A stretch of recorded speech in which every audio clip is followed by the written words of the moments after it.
보면 기획재정부가 있습니다. 기획재정부가 이제 경제정책, 재정정책, 그리고 다 총괄하는, 예산정책을 총괄하는, 이런 게 부처 중에 가장 그 수석 부처라고 할 수 있죠. 그래서 기획재정부 장관은 지금 경제부총리를 겸임하고 있잖아요. 그리고 그 기획재정부의 외청들이 있어요. 이제 국세청, 관세청, 그리고 통계청, 하나가 또 뭐지? 조달청. 이게 이제 기획재정부의 외청이에요. 기획재정부 산하청들이죠. 그 4개 청이 있고, 그리고 우리 중앙은행이 한국은행, 그리고 수출입은행. 수출입은행은 말하자면 이제 그 수출 기업 지원하는 그런 정책금융기관인데, 오늘 이제 국감사를 했고, 뭐 투자공사 이런 데들이 이제 산하기관이에요. 제일 중요한 거는 기획재정부하고 국세청, 한국은행 이 3개가 제일 중요해요. 왜냐하면 국세청은 비록 그 기획재정부 산하청이긴 하지만 이게 세금 집행기관이잖아요. 세금을 걷고, 그 다음에 뭐 세무조사도 하고, 세무조사해가지고 대표인가 드러나면 추징도 하고, 이런 법집행기관이기 때문에, 그게 이제 흔히 뭐 몇 대 권력기관 이런 얘기 하지 않습니까? 국정원, 검찰, 또 그러니까 경찰, 그 중에 하나 4대 권력기관 중에 하나의 이 국세청이 들어가요. 그들은 굉장히 중요한 기관이고, 한국은행은 이게 중앙은행으로서 물가정책, 또 금융안정정책, 통화관리정책 이런 걸 다 담당하기 때문에 굉장히 중요하죠. 세계가 제일 감독기관이고, 이번 그 국정감사 때 제일 이제 주안점을 뒀던 거는, 지금 지난 정부에 감세를 되게 많이 했잖아요. 뭐 들어보셔서 알겠지만, 또 이제 그게 감세의 성격이 부자 감세였다, 부자나 재벌 감세였다, 이런 비판들이 많이 있어요.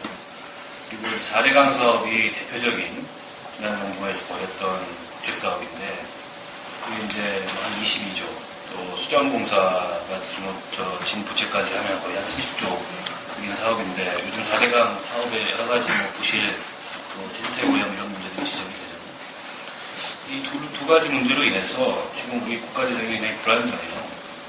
게다가 이제 경기까지 안 좋으니까 들어오는 세금은 계속 줄어들고, 그 다음에 써야 될 때는 많고, 복지한다고 해서 뭐 공약 가계부 이런 것도 발표하고, 그러다 보니까 계속 이제 빚을 지게 되고, 국가 채무가 막 늘어나고 이런 상황이에요. 그래서 이런 그 국가 재정 상황 전반에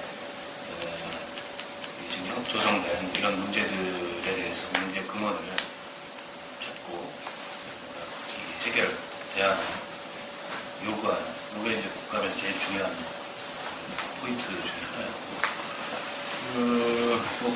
그걸 하다 보면 아무래도 이제 그 지난 정부에 이루어졌던 감세 정책을 계속 유지하는 것이 과연 가능하겠냐. 복지를 늘리겠다고 하는데, 복지를 늘리려면 부자감세도 처리하고, 더 나아가서 증세도 해야 되지 않느냐, 이런 얘기를 하고, 또 4대강 사업, 그 어마어마한 국가재정을 이렇게 낭비했는데, 이거 지금 책임을 하나도 안 지고 있잖아요. 그 책임을 어떻게 누구에게 물을 거냐, 이런 그 얘기들도 국정감사장에서 나왔죠. 그리고 국세청 같은 경우에 이게 법집행기관이기 때문에 제일 중요한 게 공정성이에요. 투명성이 굉장히 중요한데, 지금 국세청을 보면 세금을 담당하는 기관이기 때문에 물론 모든 정보를 다 공개할 수는 없습니다. 국민들한테. 어느 정도는 비밀주의가 유지될 수밖에 없는데, 너무 심해. 그래가지고 국회에서는 자료를 요구해도 잘 안 가지고, 이런 문제들이 그동안에 많이 지적했던 문제고, 또 하나 이제 여배 탈세라고 들어보셨어요? 얼마 전에 뉴스타파 해외 금융계좌나 혹은 페이퍼 컴퍼니를 설립해서 해외로 자본을 이전해가지고 내야될 세금을 안 내고 탈세를 하는, 이런 건 이제 여배 탈세라고 부르는데, 이게 이제 올해 뉴스타파 보도를 통해서 여기 버진 아일랜드라고 카리브해에 있는 섬에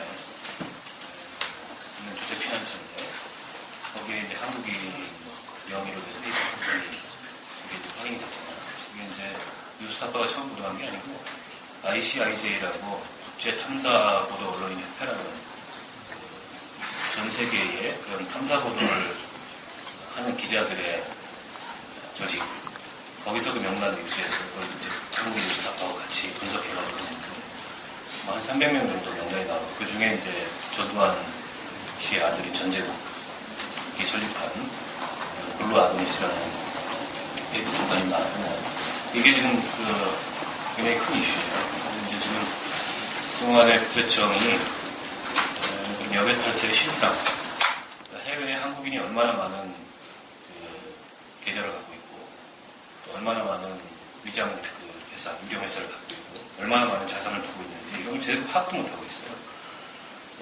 국세청은 뭐 자기들도 뉴스타파에서 나온 걸 알고 있다고 얘기하는데 제가 그 뻥이고 그동안에 몰랐었고 부랴부랴 이제 뭐 지금 여배탈세 대응한다고 하고 있는데 그래서 이 여배탈세 문제가 기존에도 큰 문제였지만 앞으로 더 큰 문제가 될 수 있거든요. 왜냐하면 워낙 이게 자본이나 혹은 법인의 이동이 지금 자유롭기 때문에 전 세계적으로 한국에서뿐만이 아니라 뭐 유럽이라든지 미국이라든지 이런 나라에서 굉장히 큰 문제가 되고 있거든요.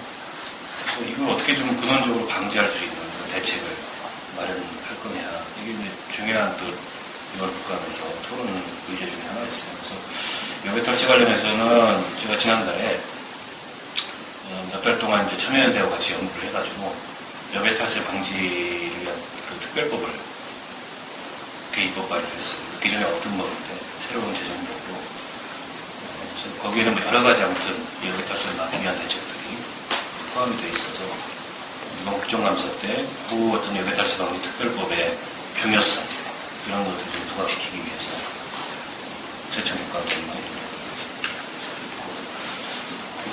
일일이 이슈를 다 설명하기 어려운데 아무튼 이런 의제들이 국회 기획재정위원회에서는 굉장히 중요하고 비중 있는 의제들이고요. 근데 여기 좀 어려운 상임이에요. 왜냐하면 경제라는 게 좀 어렵잖아요. 그리고 더더군다나 이제 그냥 이론 수준의 경제가 아니고 실물 경제를 다루는 거기 때문에 용어부터 시작해서 굉장히 어려워요. 그래서 처음에는 참여연대 있을 때 물론 저도 뭐 경제 관련된 그 위원회 팀 이걸 담당을 했지만 처음에 어려움이 굉장히 많이 겪고 지금도 여전히 어려운데 우리 저 훌륭한 보좌진들 열심히 요정 활동을 서포트를 해줘서 그런 대로 어떻게 적응을 해가고 있습니다. 많이 찔리지. 제가 아까 말씀드렸던 남북 그 출사 공동성명, 그다음에 남북 기본 합의서 6.15 14선언의 전제는 상호체제의 인정이에요. 그렇기 때문에 그게 무슨 그 종북이다 내지는 친북이다 이렇게 비난받을 근거는 못 되죠. 상호체제를 인정해야 평화공정을 할 수 있는 건데 상호체제를 인정하지 않으면 적대시하는 것밖에 안 남잖아요. 그게 이명박 정부가 했던 거 아닙니까? 근데 지금 이명박 정부 5년 기간에는 남북관계가 완전히 암흑이었어요.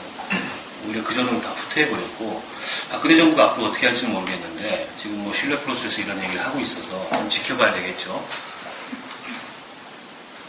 통합진보당도 무슨 강령과 그 당원 당규상에 정의당에 국한된 문제는 아니고 진보정당에 있는 모든 정치인들에게 좀 사실 궁금한 부분인데, 그러니까 진보정당이 목표로 하는 민중이나 국민이 뭐 부자들이나 그런 중산층은 아니고 오히려 좀 약간 소외받고 억압받는 사람들의 포커스가 맞춰 있다라고 내 생각을 하는데 정작 그들에게는 되게 어려운 언어로 항상 다가가서 전혀 매력적이지 않은 것 같거든요. 그래서 그 문제가 어떻게 보면 되게 진보정당의 핵심 문제가 아닐까라는 생각을 하는데, 그래서 실제로 그네들이 말하는 민중이 전혀 그네들의 말을 알아들을 수 없게 너무나 항상 전 여전히 어렵다고 생각을 해요. 이 진보정당의 언어가. 그래서 약간 그 괴리가 낙차가 너무 항상 크고, 그래서 오히려 되게 진보정당 지지하는 친구들을 보면은 많이 배운 대학생들, 그리고 어느 정도 좀 사회의식이 있는 중산층들이 많다는 게 되게 아이러니라는 생각을 하고, 이걸 극복을 해야 진보정치가 뭔가 제대로 이제 뿌리내릴 수 있겠다는 생각을 많이 하게 되는데, 이 부분에 대해서 어떻게 생각을 하시는지? 아주 중요하고 맞는 지적을 하셨고요. 이게 우리는 진보 정당이 뿌리가 운동에 있습니다. 노동운동에 있고 더 거슬러 올라가면 과거에 이제 민주운동에 있거든요. 그러니까 과거에 지금처럼 이렇게 민주주의가 말하고 행동할 자유가 있지 않았던 시절에 운동은 드러내놓고 할 수 있는 게 아니었고, 지하에서 하거나 아주 제한된 합성만을 갖고 운동을 하거나, 그때 이제 습성들이 운동 내에 일종의 이제 유전자처럼 남은 것은 언제나 이게 보안도 중요하게 생각하고, 또 이론적이고 이런 엄밀성 이런 것들을 추구했던 거죠. 특히 이제 80년대에 그 이른바 그냥 70년대의 반독재 민주화 운동이 80년대의 사회 변혁을 위한 과학적 사회주의를 받아들이면서 사회 변혁을 위한 운동을 한 단계 진화하면서 엄청난 운동 내부의 논쟁이 있었어요. 이론적인 사회 변혁의 그 목표, 방향, 뭐 노선을 둘러싼. 그러니까 더 그런 어떤 그 이론적 엄밀성 이런 것들을 추구하다 보니까 이게 언어가 어려워지고 그리고 추상화되고 관념화되고 이렇게 됐던 거죠.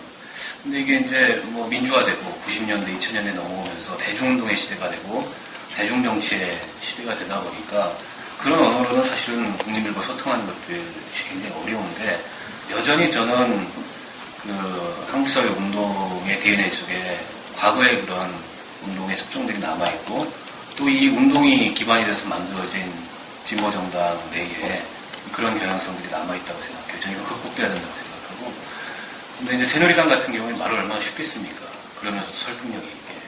경제민주화를 돈이 도는 경제민주화라고 표현하잖아요. 우리처럼 뭐 어렵게 재벌을 어떻게 하고 뭐, 이게 얘기 안 하지 않습니까? 그러니까 사실은 정치라는 것은 말이에요, 말. 말이 곧 정치고, 말로 하는 게 정치인데, 그런 면에서 뭐, 진보정당뿐만이 아니라 민주당, 이른바 이제 야당이 비춰져 있는 것들이 사실입니다. 그도 그렇게 저쪽은 수십 년 동안 집권을 했기 때문에 이 대중정치의, 바닥정치의 속성을 굉장히 잘 알고 그리고 어떤 그 정치 언어에 유권자들이 반응하는지를 아주 그냥 임상적으로 오랜 기간 축적을 한 거예요.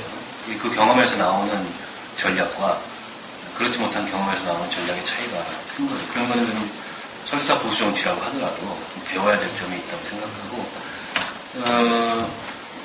그러다 보니까 말씀하신 대로 진보정당을 지지하는 사람들은 좀 배운 사람들 그리고 중산층 이상의 사람들이 지지를 해요.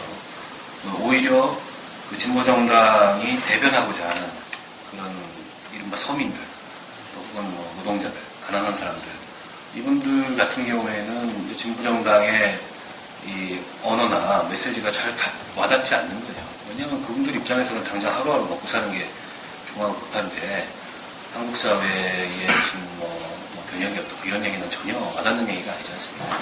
그걸 이제 돈이 도는 경제민주화처럼 표현할 수 있는 그런 정치적 메시지를 만들어내는 능력 같은 게 앞으로 이제 진보정당이 많이 배워야 될 그런 능력이라고 생각하고 당 차원에서뿐만 아니라 정치인들도 마찬가지라고 생각합니다. 정치인은 말과 글로써 유권자들과 국민들과 소통하는 직업을 갖고 있는 사람들이 정치인이었기 때문에 정치인의 말과 글은 굉장히 중요하고 말 한마디, 글 한자에 그만큼 무거운 책임성들이 따르는데 근데 뭐 저를 포함해서 대한민국 정치인들이 많이 미숙하고 부족한 게 이 말과 글로 국민들과 유권자들과 소통하는 능력들이 굉장히 부족해요.